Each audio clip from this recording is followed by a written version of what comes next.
When you go on any sort of long distance trip in an electric car, charging is at the forefront of everything. After all, you can't really go anywhere if you can't charge. And with electric cars, it's not like gas cars where there's a standardized connector no matter where you go. Different situations require different adapters if you stray outside of the Tesla supercharging network. All of my charging kit, my cords, my adapters, etc. are all located in my frunk, which keeps it centrally located, easily accessible, and I know where everything is. Nowadays, there's superchargers everywhere on major routes, enough to get even my standard range Model 3 from coast to coast here in Canada. And that's not even accounting for non-Tesla fast chargers, which would almost double the amount of fast chargers I could charge at. You can actually get a CCS adapter for Teslas, and I may get one in the future, but for now, I'm perfectly happy with just the supercharger network. As an outdoorsman, I love getting into the really rural areas where camping is at its best. And while charging isn't impossible like some people would have you believe, it does take a few extra steps and a little bit of extra planning and requires some different adapters and plugs. So let's start off with the absolute worst case scenario. A standard 120 volt wall outlet. Despite what you might think, you actually can charge a electric car off a standard wall outlet. So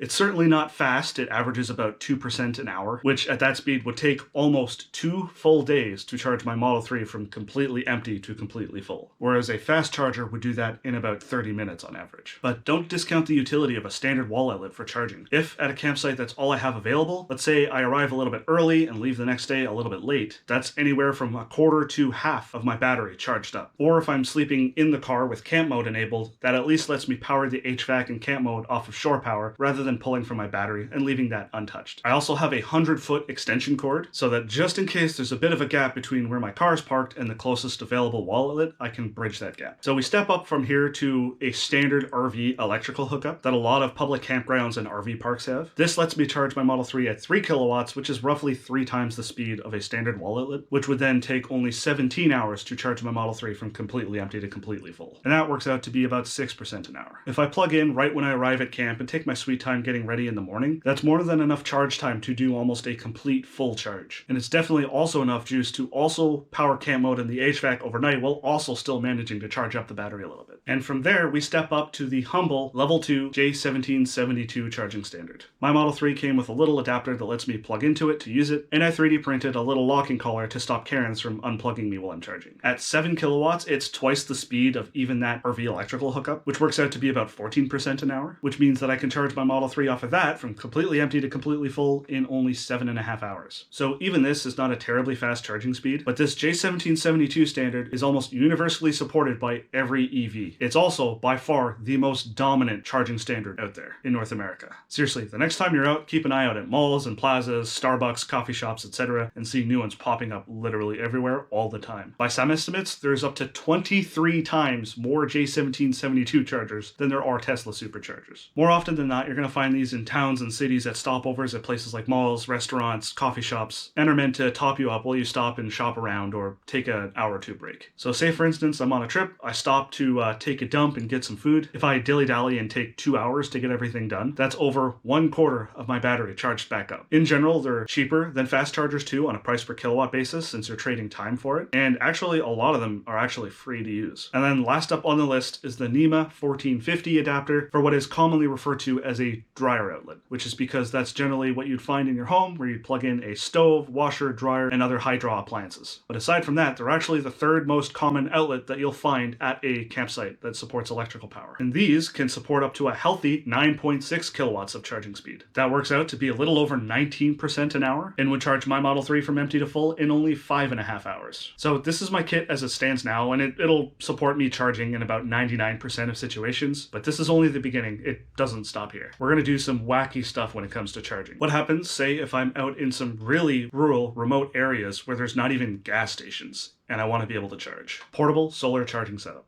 Some of you might be laughing, but it's actually not as stupid as it might sound. And I have all sorts of experiments I want to run with charging with wind, hydroelectric, and thermoelectric too. When it comes to EVs as outdoor adventure vehicles, we're just starting to scratch the surface.